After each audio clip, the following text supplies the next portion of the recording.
조심하세요. 이 과일의 씨를 먹으면 청산가리 독을 먹는 겁니다. 먹으면 응급실 가는 독이 든 씨앗들. 수박, 참외, 복숭아, 자두, 살구, 블루베리, 포도 등 제철 과일들이 넘쳐나는 무더운 여름은 과일의 계절이기도 합니다.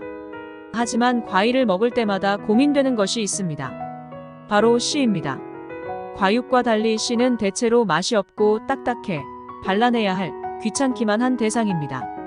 특히 한국인들이 즐겨 먹는 대표 여름 과일이자 씨가 많기로 유명한 수박이나 참외를 생각하면 씨를 제거하는 일은 보통 거추장스러운 일이 아니죠. 먹기엔 찝찝하고 일일이 가려내기엔 귀찮기만 했던 씨, 마음 놓고 먹어도 될까요? 수박씨. 수박씨는 영국 일간지 텔레그래프가 슈퍼푸드 중 하나로 소개했을 정도로 각종 영양소의 집합체입니다. 불포화 지방산인 리놀렌산이 다량 포함되어 있는데, 리놀렌산은 우리 몸에서 체지방의 축적을 막고 콜레스테롤 수치를 낮추는 역할을 해 심혈관 건강을 개선하고 유지하는 데 효과적입니다.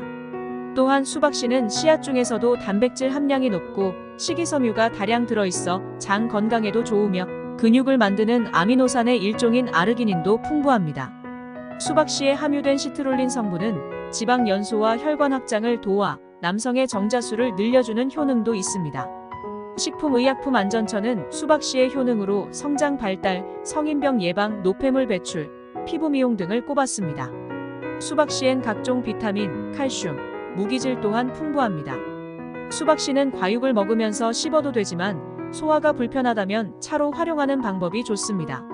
말린 수박씨를 기름을 넣지 않은 프라이팬에 볶은 후 믹서기에 곱게 갈아 차로 끓여 마시면 됩니다. 보리차처럼 구수한 수박씨 차는 노폐물 배출에 도움을 주기 때문에 방광염이나 기관지염의 예방에 좋습니다. 또 볶은 수박씨는 견과류처럼 섭취해도 됩니다.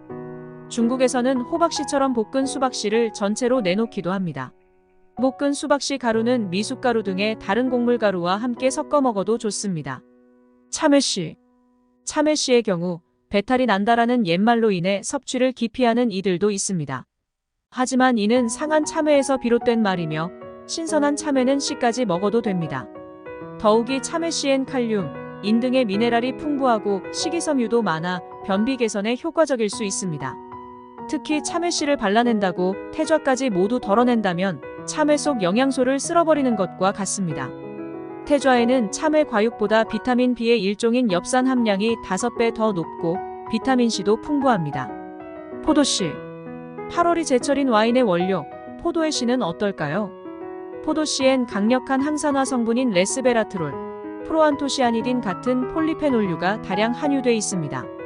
항산화 물질은 암, 치매 예방이나 노화 지연에 효과가 있다고 알려져 있습니다. 또한 콜레스테롤이나 비만 예방을 돕는 것으로도 알려져 있습니다. 다만 다른 씨앗에 비해 딱딱하므로 꼭꼭 씹어서 먹거나 평소 소화력이 약한 사람은 아예 뱉는 것이 낫습니다.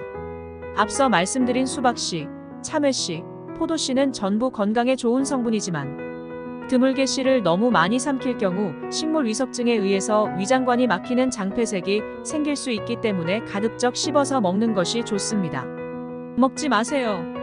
대표적인 과일은 하루 한 개면 의사가 필요 없다는 말이 있을 정도로 영양 가치가 매우 높은 사과입니다. 청산의 일종인 아미그달린 성분이 씨앗에 들어있기 때문입니다. 아미그달린은 식물의 자체 보호수단으로 생성된 자연독소라고 할 수 있습니다. 이는 우리 몸에서 소화효소와 만나면 유독 물질인 청산을 만들어 청산가리 계열의 유독 물질로 변합니다. 과다 섭취 시 청색증을 일으키는 등 건강에 영향을 끼치므로 주의가 필요합니다. 사과씨를 어쩌다 먹는 것은 괜찮지만 지속적으로 많이 먹을 경우 두통이나 구토 등의 증상이 생길 수 있어 주의가 필요합니다. 사과씨 200여 개 정도를 먹으면 사망할 수도 있습니다. 특히 노약자나 어린이들은 사과씨를 빼고 사과를 섭취하는 것이 좋습니다. 먹으면 안 되는 또 다른 과일의 씨로는 앵두씨, 복숭아씨, 자두씨, 살구씨, 매실씨가 있습니다. 이들도 사과씨와 마찬가지로 아미그달린을 함유하고 있습니다. 여름철 수확 시기를 맞는 매실의 경우 덜 익은 상태에선 씨앗뿐 아니라 과육에도 아미그달린이 있어 생으로 먹는 것은 피해야 합니다. 안전을 위해서는 아미그달린이 분해되도록 술로 담그거나 설탕에 절인 후에 섭취하는 게 바람직합니다. 과일은 아니지만 은행의 경우도 아미그달린과 함께 메칠피리독신이라는 독성 물질을 함유하고 있어 반드시 익혀서 섭취해야 합니다. 식품의약품안전처 기준 은행 하루 섭취량은 성인 10알, 어린이는 2~3알 이내입니다. 국내 유통되는 아몬드는 아미그달린이 없는 품종인데요. 하지만 야생 아몬드 품종은 아미그달린 함량이 높아 절대 생으로 먹어선 안 됩니다. 쓴맛이 나는 것도 섭취를 피하는 게 좋습니다. 시청해주셔서 감사합니다.